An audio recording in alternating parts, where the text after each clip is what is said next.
you suddenly hear a voice from the television that is turned on by your parents or adults where there is an infectious disease. So, what should you do after you hear the news about the disease? Assalamualaikum and hi, my name is Siti Nur Sajidah binti Abdullah, and today I want to tell you some steps that individuals and communities can take to protect themselves and reduce the spread of disease. First of all, we need to know what is infectious disease. Infectious disease are disorders caused by organisms such as bacteria, virus, fungi, or parasites.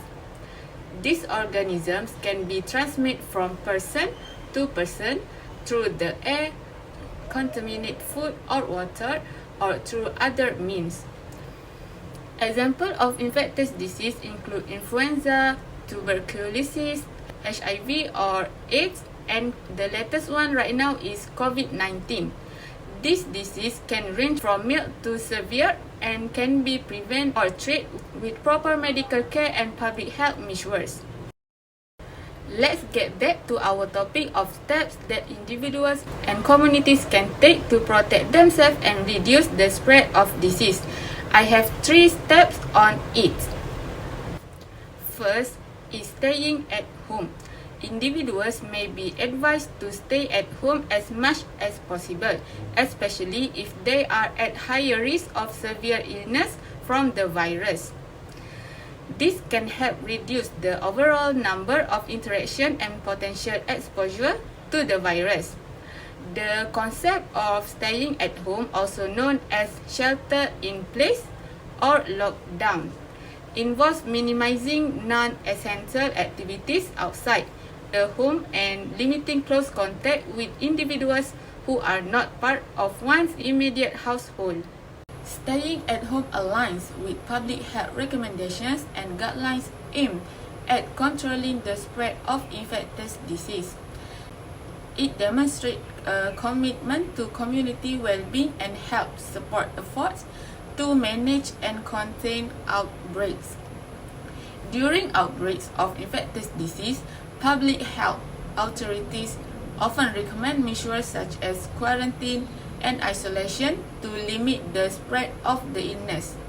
These measures are essential for protecting individuals and communities from the impact of contagious disease and are most effective when individuals adhere to them by staying at home when necessary. Sometimes there are many people who only wear a mask under the chin. When COVID-19 spread strongly, the government issued a directive that if a person does not wear a mask in public, they will be fined less than 1,000 ringgit or imprisoned for less than 6 months.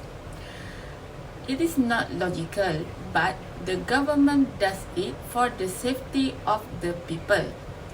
And people who wear masks below the chin only as a precaution to avoid being fined. Second is wearing mask. Wearing mask is an important component of public health measures during a pandemic or public health crisis, particularly when social distancing is challenging to maintain. Certain types of masks, such as medical-grade respirators, for example, is N95 mask, can provide some level of protection for the wearer by filtering out particles in the air. While the general public may be encouraged to prioritize the use of cloth masks or surgery masks for source control, this masks still offer some level of personal protection. Be mindful of your hand movement and try to consciously avoid touching your face, especially in public place, because we don't know if the place has germs or not. If you need to touch your face for any reason, ensure that your hands are clean. Masks act as a barrier to prevent respiratory droplets from the wearer from being released into the air.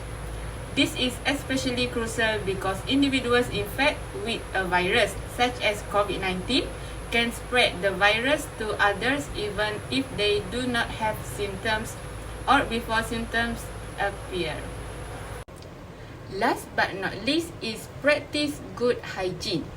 Wash your hands frequently with soap and water for at least 20 seconds. It is important to wash hands after using the restroom, before eating, and after coughing or sneezing. Next is use hand sanitizer with at least 90% alcohol. It can help kill germs on the hands.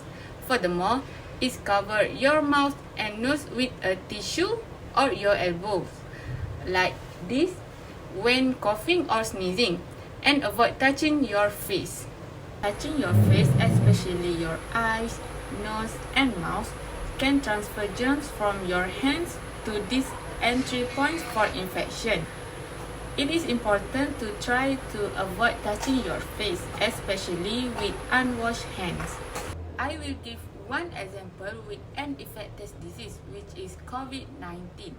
As we can see the statistic in Malaysia, it shows the age group where 90 years old and above are most infected with COVID-19 because at that age, their immune system is not strong and have disease such as diabetes, cholesterol, high blood pressure, and others. People with this disease are at higher risk, as I said at the beginning of this video. In conclusion, taking proactive steps to avoid infectious disease such as staying at home, wearing masks, and practicing good hygiene are essential for protecting oneself and others. These measures can help prevent the spread of illness, reduce the burden on healthcare systems, and ultimately save lives. By adhering to these guidelines and staying informed about public health recommendations, individuals can play a crucial role in controlling the transmission of infectious disease and promoting overall community well-being. It is important to everyone to stay informed about public health guidelines and recommendations and to actively participate in efforts to prevent the spread of infectious disease. That's all from me. Thank you for lending me your ears. I hope we can meet again. Bye!